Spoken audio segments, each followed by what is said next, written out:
Sveiki, su jumis Ralio žinios ir aš, Greta Kubiliūnaitė. Praėjusi savaitė mūsų gimnazijai buvo išties turininga. Prasidėjo integruotas projektas Spalvų savaitė. Pirmadienis buvo treninginių diena.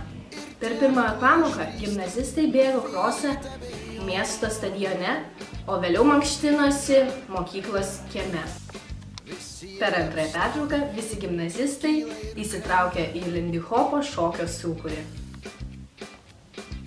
Po pamokų gimnazistai turėjo galimybę dalyvauti mokytojų organizuojamuose orientacinėse varžybose Nuotykių ralis. Už pirmadienį suorganizuotas veiklas dėkojame kūno kultūros mokytojams Svajūnei Sipavičienei, Jolitai Neimatienei ir Donatai Dolgichienei. Taip pat dėkojame šokių mokytojai Dariai Ryžiauskienei, geografijos mokytojai Aušrinei Živaitienei, vedlio vadui Vydui Verviliui ir matematikos mokytojai Rasai Gecevičienei.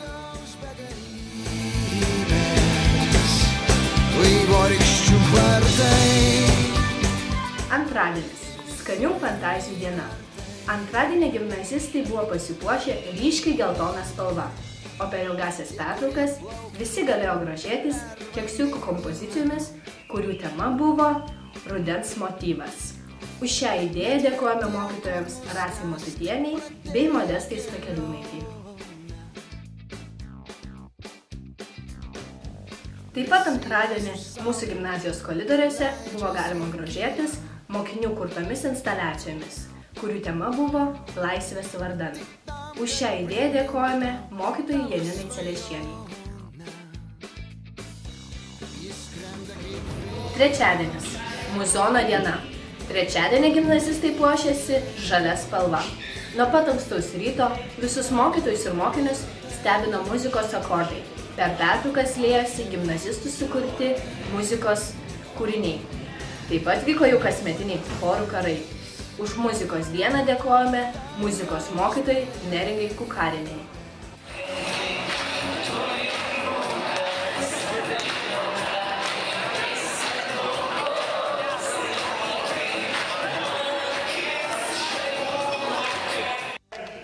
Ketvirtadienis. Ralistų diena. Šią dieną mokiniai puošėsi raudona spalva. Visi turintys vairuotojo teisės galėjo savo jėgas išmėginti kliūčių kelyje. O teisių dar neturintys mokiniai galėjo dalyvauti etiudų bei knygų instaliacijų peržiūroje. Po 5 pamokų 4 klasių mokiniams vyko ICM paskaita apie studijas. Apie tai plačiau papasakos pirmakursis ICM studentas. Sveiki, labai malonu, kad apsilankėte mūsų gimnaziją. Gal galėtumėte trumpai papasakoti apie savo universitetą? Tai kaip mūsų universitetas iš tikrųjų būtent orientuotas yra į stiprią akademinę pusę ir tiek tarptautiškumą. Dėl to mūsų universitetą lyginant su kitų universitetais Lietuvoje, būtent iš tos perspektyvos tarptautiškumo turite, jeigu įstojate pas mus, daugiausiai galimybių studijuoti užsienyje ir tos galimybės iš tikrųjų labai yra naudingos ir labai geros, jeigu žiūrint iš ateities perspektyvos. Taip pat mes vieninteliai Lietuvos universitetas, kuris garantuoja būtent tą galimybę įgyti dvigubo diplomo programą. Tai reiškia, kad jūs per 4 arba per 3,5 metų jūs galite įgyti tiek ISM vadybos ir ekonomikos universiteto diplomą, bakalauro būtent, tiek ir užsienio universiteto. Ir ta patirtis iš tikrųjų, kurią įgyjate mūsų universitete, yra pasiremta ne tik teorinė, bet ir praktinė pusė. Dėl to tiek studijuodami mūsų universitete, tiek išvykę į užsienį jūs galite atlikti praktiką įmonėse ir kai bandysite susirasti būtent darbą, baigę mūsų universitetą, tai jums galimybės atsivers labai puikios. Ir iš tikrųjų ta aplinka tiek iš dėstytojų pusės, tiek iš studentų pusės yra labai patraukli ir būtent orientuota, kad tu sėkmingai galėtum mokytis ir susikurti labai šviesią ateitį. O kur mūsų mokiniai galėtų ieškoti detalesnės informacijos apie jūsų universitetą? www.ism.lt ir ten iš tikrųjų labai daug informacijos yra. Taip pat galite susisiekti su studijų priėmimo vadovais. Irgi tenais visą informaciją rasite prie kontaktų skilties. Taip pat galite susirasti mūsų puslapį per Facebooką, irgi ISM universitetas. Ir tenais visa informacija bus pateikta, kaip jums kontaktuoti ir kokie yra mūsų universiteto rekvizitai. Už ketvirtadienio veiklas dėkojame automobilizmo mokytojai Eugenijai Leonavičiai ir teatro mokytojai Jūratei Zueviniai. Taip pat dėkojame bibliotekos darbuotojams. Kaip jaučiatės po vairavimo? Ar padarėte klaidų? Ne. Kiek klaidų padarėte? Penktadienis – padėkos diena. Šią dieną gimnazistai puošiasi visomis rudens spalvomis. Nuo pat ryto vyko socialinė akcija "Gyvenimas yra gražus". Taip pat vyko integruotos dorinio ugdymo pamokos. Už jas dėkojame mokytojai Ingai Petrikonienei. Po 2 pamokų vyko finaliniai apdovanojimai, kuriuose buvo apdovanoti geriausi mūsų gimnazistai ir geriausios gimnazistų klasės. Įspūdingąją spalvų savaitę vainikavo ralio naktis po žvaigždėtu dangumi.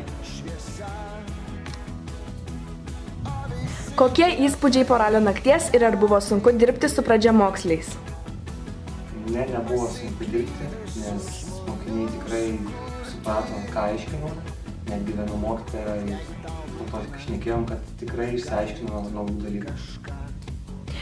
Ar jūsų nepaveikė paros metas, ar nebuvo sunku dirbti naktį? Na, šiek tiek aišku sunku, stengiausi miegoti dieną, bet kaip matot turbūt, kad nelabai pavyko pailsėti. Labai puikiai jaučiuosi, nes labai gerai suorganizuotas renginys. Tikrai profesionaliai moksleiviai padirbėjo ir su programa, ir su pačiom laboratorijom, ir su išdėstymu visų, tai tikrai labai super. Laikas praėjo labai greitai, nebuvo jokių nuobodžių ilgų pertraukų, per kurias norėjosi miego, nes viskas labai intensyvu ir šitą naktį ištart buvo labai paprasta. Nepaslaptis, kad esate mūsų mokyklos absolventė. Ar nebuvo keista grįžti į mokyklą po daugelio laiko? Buvo gal šiek tiek keista. Senai jau norėjau atvykti į mokyklą, bet vis nebūdavo laiko, tiesiog su darbu labai sunku suderinti. Bet labai smagu, kad atvykau į šitą renginį, nes mano laikais kartu su klasiokais ir su kitais mokyklos moksleiviais organizuodavom taip pat ralio naktis. Jos būdavo šiek tiek kitokios, turėdavom ne iki galo suorganizuotų dalykų, bet taip pat būdavo labai smagios, nes būdavo pačios pirmosios tik tais realyje, tai tikrai prisiminimai labai geri ir labai smagu matyti patobulėjusius moksleivius. Kokie ralio nakties įspūdžiai? Žiauriai geri, žiauriai patiko. Belekas, daug emocijų. Žiauriai geras renginys, projektas čia. Nežinau, gal geriausias pasaulyje čia, žodžiu, atvažiuoja daug garsų, daug šviesos. Tūsnam, žodžiu, nežinau, čia atvažiuotų. Šokas labai faini šokas. Jo, čia žvaigždės atvažiuoja šiaip. Ir taip linksma buvo daug. Man šokas.